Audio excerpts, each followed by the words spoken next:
People tend to have a range of interests, or a bubble you could say. And sometimes certain things within that bubble make it really hard for certain other things to get in because of our preconceived notions. An example of this would be animation. It's so fun and colorful and creative and does things that live action shows cannot do. And because of this, it makes us hard to get into live action shows. Maybe we don't see them as creative, maybe we have a hard time separating the actors from the characters they play, whatever the case is. Of course, there will be a couple exceptions, like the Marvel movies, or maybe that sitcom you watched as a kid, like Drake and Josh or iCarly. But aside from those, it would be really hard for live-action shows like Doctor Who or Grey's Anatomy to grasp you with a single glance like most cartoons can. And trust me, this is me big time, so I want to find out with you guys why a show as dark and gritty and serious as The Walking Dead was able to grasp me so much and become one of my favorite shows of all time. I'll try to keep this review spoiler-free in case anyone decides to check out the show after this, because I do think a lot of people really are missing out, because they just think it's boring, dark, and gritty. But as someone who's a fan of things as colorful and whimsical as Adventure Time and SpongeBob, here's a cartoon fan's review of The Walking Dead.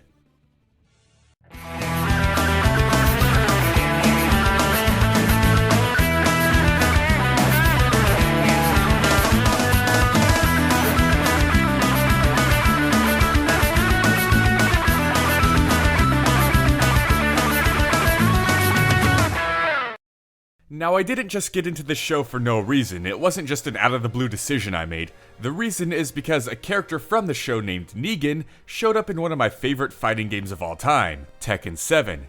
This character just came to the game with such a fun presence and I wanted to learn more about him. So that's why I started watching the show. But Negan can't be held solely responsible because he doesn't show up until way later, like over 6 seasons in. There had to be something else about the show that kept me that hooked over all that time. And I could 100% say that it's the tone. While on the surface, it appears to be nothing but gore and grit and seriousness, it actually has a lot more to it. Not only are there more lighthearted moments, but there's some very, very heartwarming moments too. While the show takes place during a zombie apocalypse, the focus is definitely on the characters instead of the zombies, or walkers. They're called walkers in this series. So, if I say walker, just remember that. It's less of a zombie apocalypse show and more of a zombie apocalypse documentary, showing human nature and what it would be like in that sort of situation, who would work together to rebuild society, or who would use this terrible situation to establish their new world order. Pretty much any question you'd have about this type of situation is answered and shown in the show.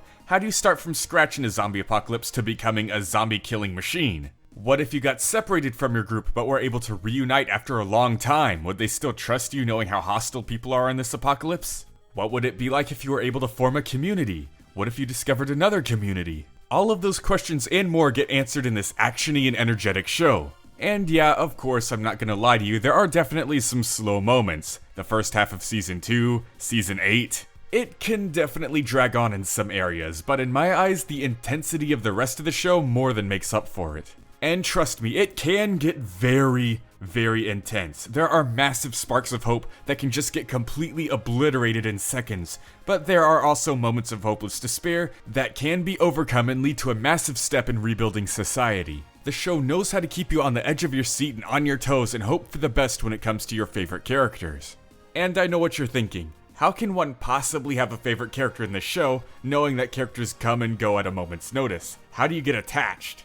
And all I can say is, the show just finds a way. Despite the concept of plot armor pretty much being non-existent with the characters they've killed off, you're likely to find a character you think is just as good or even better shortly after. An example of this would be, in one episode, one of the most important characters of the show, and one of my favorite characters, doesn't exactly get killed off, but he pretty much leaves the show. Then in the very same episode, we're introduced to a really fun character named Luke, and we get to learn more about him as the episodes go on, and he's super fun. One of my favorite characters in the entire show, and this doesn't even happen until Season 9. It's okay to get attached to these characters because they never die for nothing. It always results in them finding someone else who helps them in a big way, or just leads to a big event. And even if it's one of your all-time favorite characters that gets killed off, I can assure you that they will have a proper send-off and it'll make you satisfied with it. I'd say one of the most infamous television shows in history comes from The Walking Dead, simply titled, "The Day Will Come When You Won't Be." This episode has the most devastating death on the entire show, yet it's also one of the most beautiful episodes on the entire show.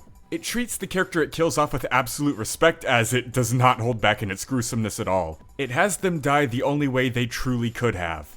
Now, I may have stretched the truth a tiny bit earlier when I said that characters don't die for nothing, because there have been some really pointless and stupid deaths and ones that only exist for shock value, like one that happens in the middle of Season 8. And trust me, it was a death that no one was happy about, but even then, it was given such a proper and beautiful send-off that I'm actually still very content with the show going on without them due to the weight their death had. Man, just the build up to that death, and especially the music. It's one of my favorite pieces of music in the entire show. And that leads us to the production value of the entire show. I honestly can't say anything bad about it. The actors that play the characters I just gushed about are fantastic. The makeup artists do an amazing job on the walkers. The action scenes are always fun to watch. The music always fits the scene and never overstays its welcome or makes things over dramatic and cheesy. And mostly being filmed just an hour or two away from my house, I think I can tell that it has some pretty good scenery. Sweet Georgia. Now of course there's a blatantly obvious green screen or awkward looking CG animal every now and then, but those are very few and far between and hardly distract from the show. But all this, the massive cast of characters and the intense and addicting story, just all fit together in this wonderful melting pot that'll get you hooked on the show. I mean, think about it. I'm a massive cartoon and animation fan who struggles with getting into live action stuff so much, I haven't been able to get into stuff like Star Wars or even Harry Potter, yet The Walking Dead of all things was able to grasp me. And not only did I like it and enjoy it the whole way through, but it's one of my favorite shows of all time now. So I highly suggest you guys check it out. If I can get into it, you can too. There's a reason it was as popular as it was and is still going on to this very day. You're missing out on a lot if you just ignore it, so I heavily recommend you check out The Walking Dead. See you guys next time. Leopold the Brave, out.